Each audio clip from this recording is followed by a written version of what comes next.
You know how our generation, those of us who are elder millennials and then Gen Zers, love When I See You by Fantasia so much?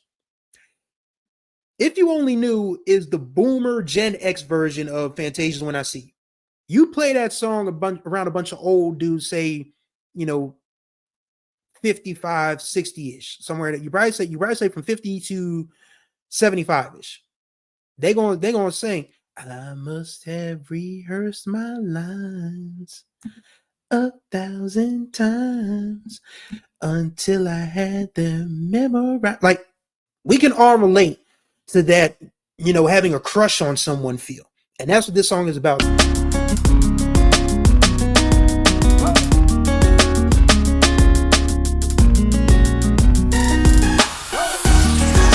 What's going on, everybody? Welcome to day 9 of the BMM 30 series here on the Groove Line, the music podcast that talks about music from the past, present, and future. Once we get to the future, my name is Chris Stevens, the host and producer of this here show. Hopefully, you all are doing well out there. And did you guys know that the BET Awards are tonight? That's okay, because not too many other people did either. I didn't notice it until I was reading through some stuff this weekend and was like, oh, wow, the BET Awards are on Monday. I guess they didn't want to go up against game 2 of the NBA Finals, which, of course, game 1 was phenomenal, and game 2 expected to be more of the same. But yes, but a special award is being given to Patti LaBelle. She's going to be honored for 60 plus years in the music industry, because she started with the Bluebells way back in 1960. So you might as well say 65 years of Patti LaBelle in music. And we are all better for having Patti's vocals, her attitude, her fashion, and the way she embraced her LGBTQ fans, because this is Pride Month after all. So Patti deserves all of her flowers, and she just turned 81 a couple of weeks ago. We are so fortunate and blessed to still have Aunt Patti with us. So today's episode is going to be pretty easy. We're going to do the top 10 Patti LaBelle solo joints. Now, mind you, you're going to see some ones that you may not know. You're going to see some ones that you do know, because honestly, it's my top 10. I mean, everybody can have their own different top 10. Matter of fact, if you felt like I missed one out, left one out, missed one, drop it in the comments. We can talk about it. But yeah, these are going to be the top 10 Patti LaBelle solo joints. We're not talking LaBelle. We're not talking, any other mentions or whatever. But when Patti went solo in 1977, that's when her solo career started with the self-titled debut album.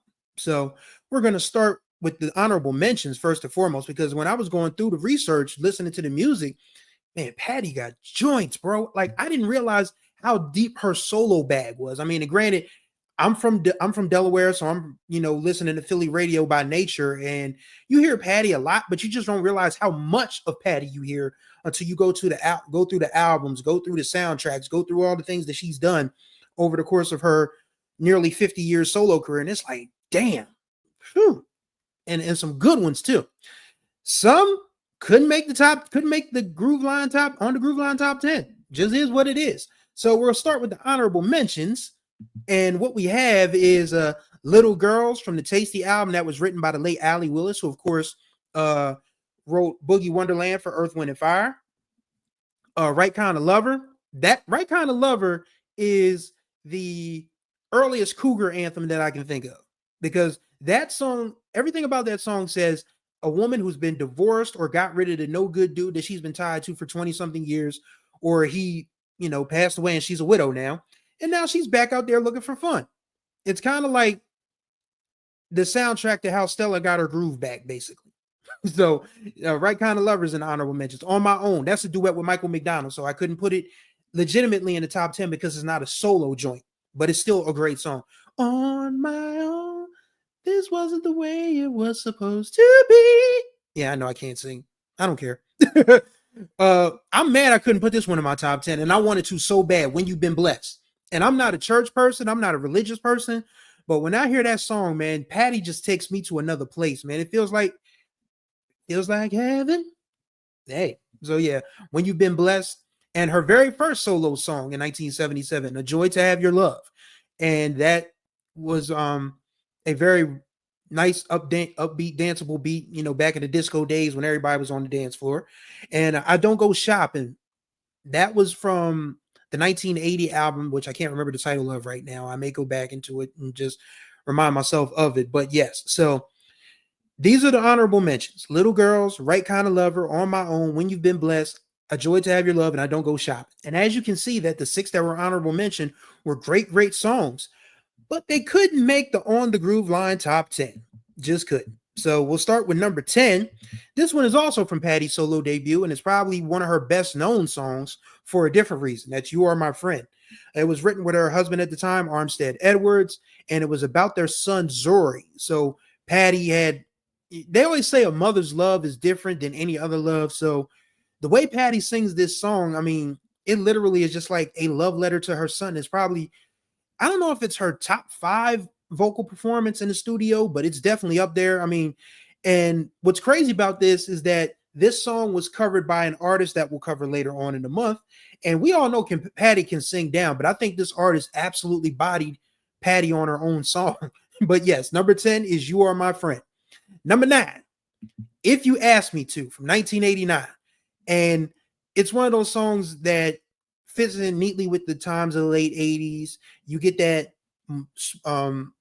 transition from what was like electro boogie to sort of like a more new jack oriented sound, but this was still one of the very classier records of 1989, 1990. And you just listen to Patti saying, I said I would never let nobody near my heart again, darling. And then she's just like, but if you ask me to, I just might change my mind and let you in my heart forever. Everybody's got that moment where it's like, you know what, I'm done with this relationship business, man. I'm better off by myself. I'm better off on my own. But there's one person that'll reach out and make you feel like, all right, I can give this another go around.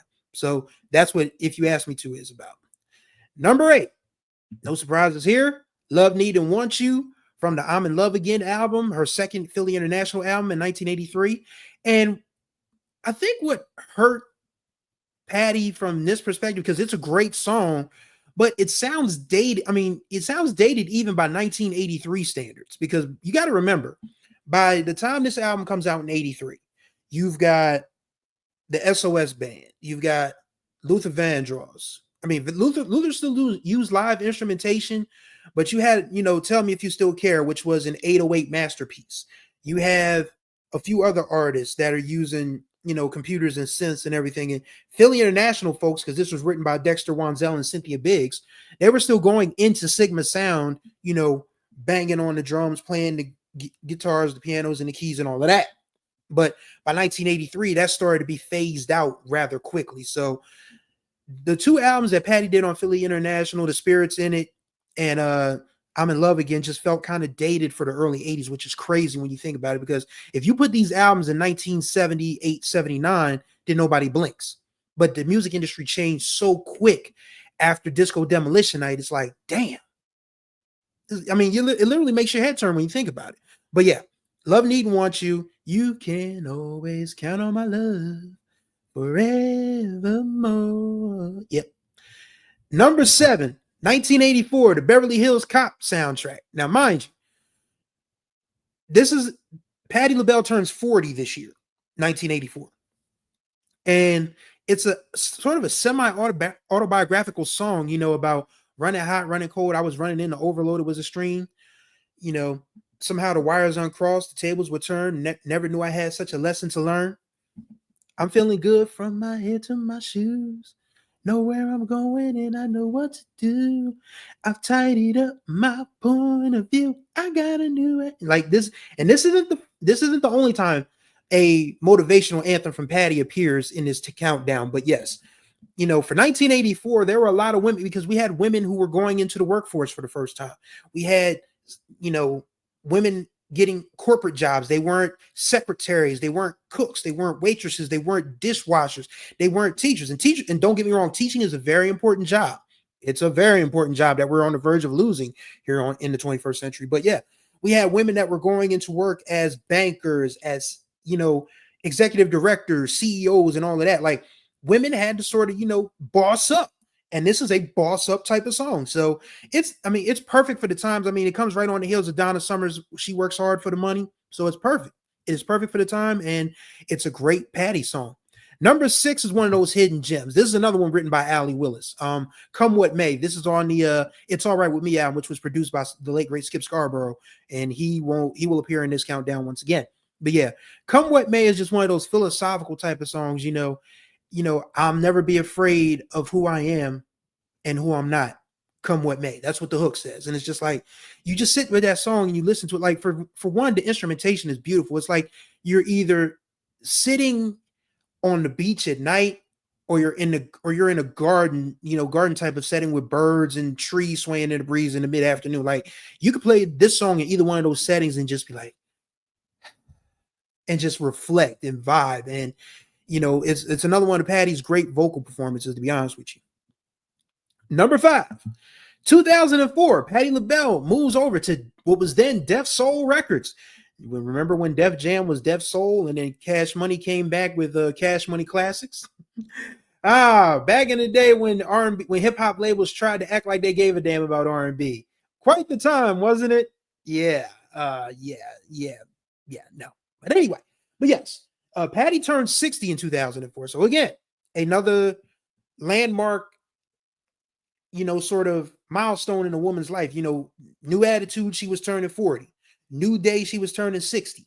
And for 2004, it's a wonderful song about, just feel like my life is finally coming together. Feel so good. Don't think I've ever been better. It's a new day, pushing ahead, and my voice is clear. Spread my wings. I'm doing things my way. It's a new day. And it's just a great, great song. I mean, it was one of my favorite songs when I was 22. I mean, it's still one of my favorite songs now that I'm 43. So, you just, whenever you feel like, you want to start fresh or something and just, create a new day for yourself. Like this song will actually put you in the mood to do it. And when you've actually done it, you can sit back and be like, yeah, I did that. I created a new day for myself. So that's number 5. Number 4, from the title track from It's All Right With Me, which was produced and written by Skip Scarborough. Skip Scarborough had joints, man. I may do a separate Skip Scarborough episode one of these days. Maybe this month, maybe next month, a couple months in the future. But there's a Skip Scarborough episode coming. But Skip had joints. Skip absolutely had joints. And this one is underrated because it doesn't get the radio play on classic stations that most Patti LaBelle joints do. Even Philly stations don't play All Right, It's All Right With Me that much, if at all. But it's one of those songs that, it's another song. It's an upbeat song about, if you want to fall in love, it's all right with me. Like, don't let your don't be afraid to say you need me. Don't let your pride keep us apart. And she delivers. Skip Scarborough was a great lyricist. Like when you think about Don't Ask My Neighbors, when you think about Love Ballad, when you think about, Giving You the Best That I Got, which he wrote for Anita Baker, a few years later, Skip still had his fastball well into the 80s and 90s. But yeah, It's All Right With Me. It's a danceable song, but it's a song about, a relationship that, if you really want to make this work, then hey, it's all right with me. Song number 3 on the Groove Line Patti LaBelle Top 10 Countdown, If the Shoe Was on the Other Foot, from the 1997 album Flame. Now, this is when Gerald Levert and Edwin Nicholas were doing great work for themselves, for Gerald and other people. So this one it comes at a period in time when the legends of women's R&B were having problems with they men. Aretha Franklin had Forgive or Forget. Gladys Knight had the song about, got no tears left to cry. You've hurt me for the last time. And then, of course, you got this one, and Patty's talking about, what if I stayed out late and didn't think to call? Wasn't there to pick you up whenever you fall? If I didn't smile and compliment you when I should, what would you do if the shoe was on the other foot? Like, man, whoever was doing the beats for Gerald and Edwin, I guess they did them themselves. But this one played on WDAS for a year straight, and I didn't care. I was 16 when this song came out, but I loved hearing Patty's voice even as a kid. But as a 16-year-old, just starting to understand relationships and romance and different things of that nature, it was just like, yeah, this one hits kind of hard at 16. I mean, it continues to hit hard to this day. So number 3 is If the Shoe Was on the Other Foot. Number 2, some could argue this was number 1, but I think y'all know what number 1 is by now. But yeah, number 2 is Somebody Loves You Baby from the 1991 album Burning. Like, another great Patti vocal. I don't know who was writing the lyrics though, because I don't know if I like the line, "You can make a slave out of me." I mean, I get it. I mean, people have their kinks. They do. But I don't know if I can legitimately co-sign that line. But yeah, but the rest of the song is just absolutely brilliant. It's a brilliant, brilliant song. And it's Patti at her, you know, heightened emotional ecstasy best. And I mean, you can just listen to that song back to back to back and not get tired of it. But the ultimate Patti LaBelle song that you can listen to back to back to back and never get tired of is, and that's number one on the Groove Line Patti LaBelle countdown, is "If You Only Knew." Now, this song here, again, I mentioned the "I'm in Love Again" album feels kind of dated for 1983. This song was actually written and recorded by Patti and with Dexter Wansel and Cynthia Biggs early in 1982.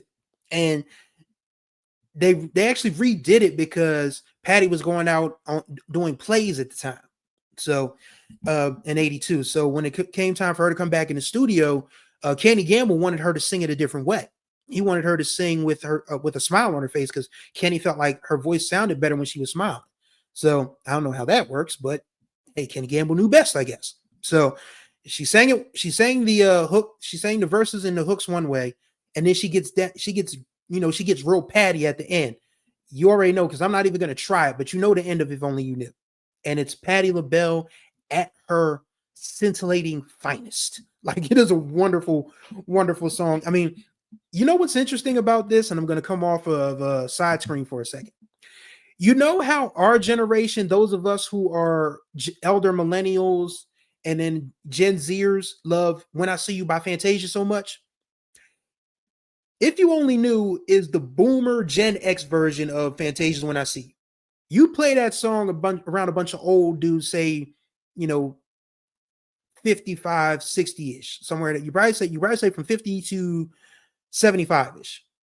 They're gonna sing, "I must have rehearsed my lines 1,000 times until I had them memorized." Like, we can all relate to that, having a crush on someone feel. And that's what this song is about. Like, if you only knew how much I love you, if you only knew how much I do need you, like, it's not even a doubt.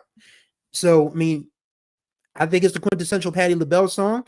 Some people might feel differently, but that's what the spirit of this podcast is about. It's not only me talking about music, it's you talking about music.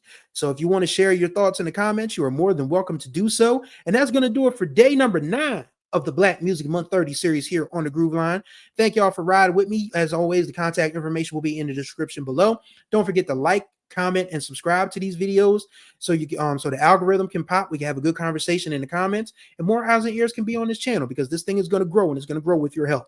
So thank y'all for riding once again on the Groove Line. Until the next time we ride, y'all be good or be good at it.